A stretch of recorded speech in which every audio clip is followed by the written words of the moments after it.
Jilted. My thoughts are cabbard and shallow, my tears like the bitter blinking yellow of an Aztec star. Tonight the caustic wind love gossips late and soon, as I wear the weary puckered face of the sour lemon moon. While like an early summer plum, punny, green and tart, droops upon its wizened stem, my lean, unripened heart. By Sylvia Plath, one of the most dynamic and admired poets of the 20th century, who took her own life at the young age of 30. There are usually two reasons we talk about depression in metaphors, poems, art, or even music. Number one, because it's easier to paint a sour lemon moon rather than to admit to having a mental disorder. And number two is because saying you have depression doesn't begin to explain the vast, unimaginable pain that you are experiencing. The English language's greatest tragedy is the word depression. It is appalling that we use the same adjective to describe both a boy who can't find his favorite candy in the store and also a man who is minutes away from taking his own life. And I think that this is the most modern problem with depression. It has lost its intensity.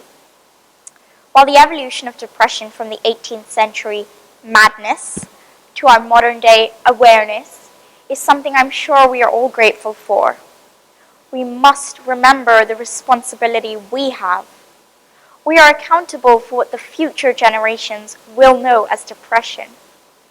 We cannot let this disorder become just another phase of life. Depression is an illness.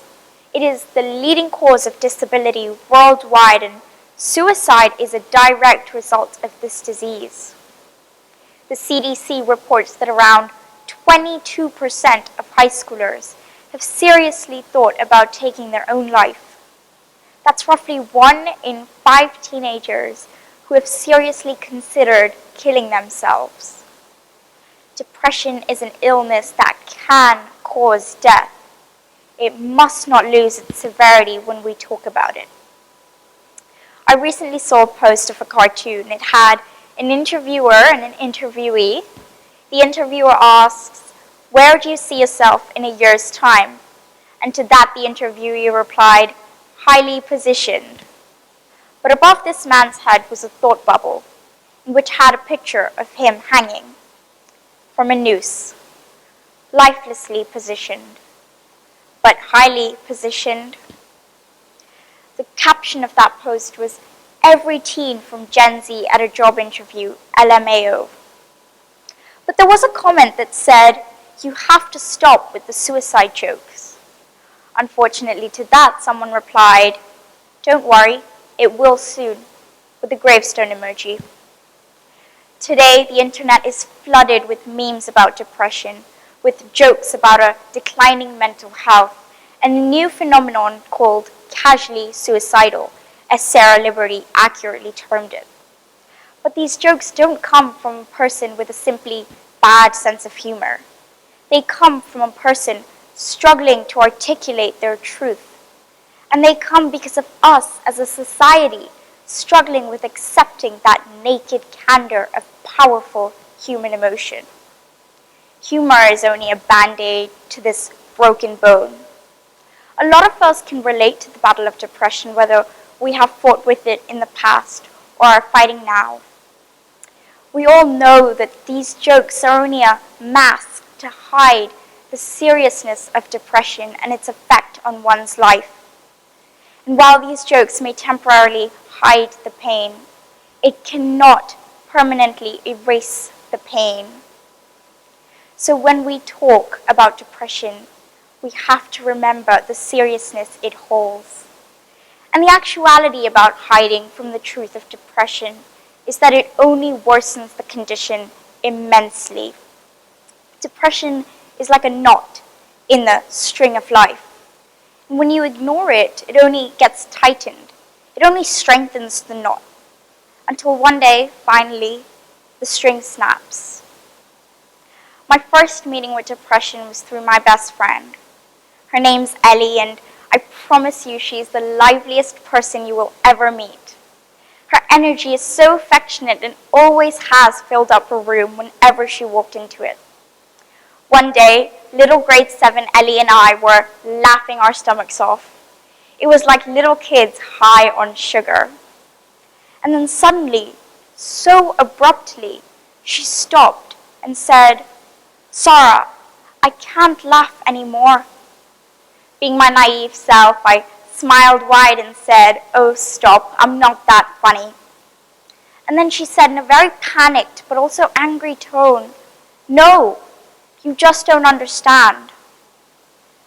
Later, after break time and 2 lessons, I had learned that Ellie was not always the happy-go-lucky girl that I saw. She'd been struggling with depression for over a year, and it was only the day before that she planned on killing herself that she finally reached out. Today, Ellie is alive and well. She is a passionate musician and still my best friend. Her days are filled with joy and sunshine, sometimes grief and rain too.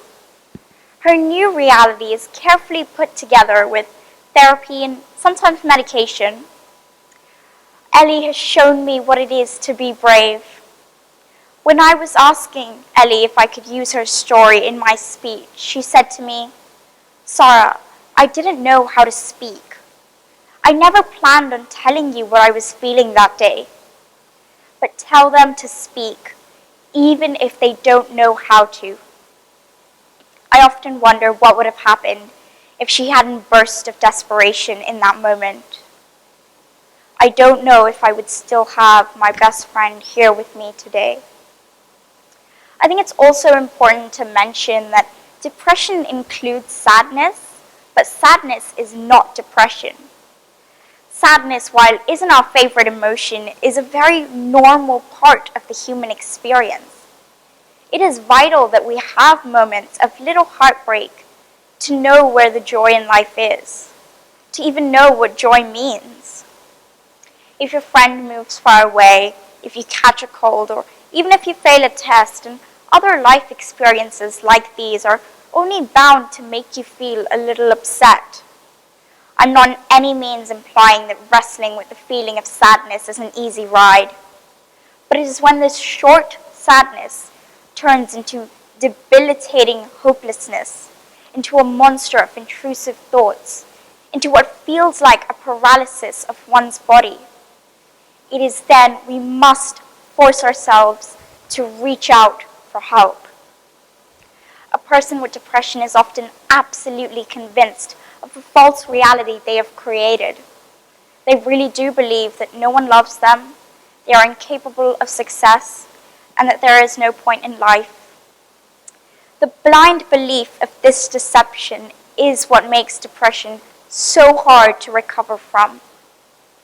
Talking about this sad reality, however, is the first step to decreasing its abundance of presence in our generation.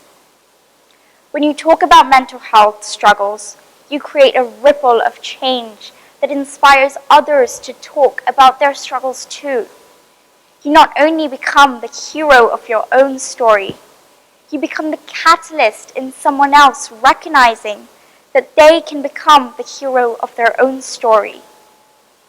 Science in this area, while still primitive, has shown us that the structure of the brain changes in illnesses like OCD, depression, ADHD. We are able to see a physical difference, a drastic change, not only in the structure of brains, but the activity levels between controlled individuals and those that suffer from a mental illness. Advancement in technologies like SPECT and PET scans can prove to us that these issues are so very, very real. So when we talk about mental health, we must talk about it as health, because that's what it is. The pandemic has been a journey for all of us as a community, and also for us as individuals. I believe it has created a beautiful sense of togetherness, an awareness that we are all collectively going through these trying times together. And so now, more than ever, it is vital to talk, to share your story, your celebrations and your successes and your struggles and your downfalls too. I know that for many people who endure depression, talking about it is only scratching the level when it comes to treatment. But I also know that if we get more comfortable and more open about talking, when we even feel like it's the smallest of issues, it can reduce the likelihood of depression becoming so prevalent in someone's life. Because depression is a monster, and monsters thrive in darkness.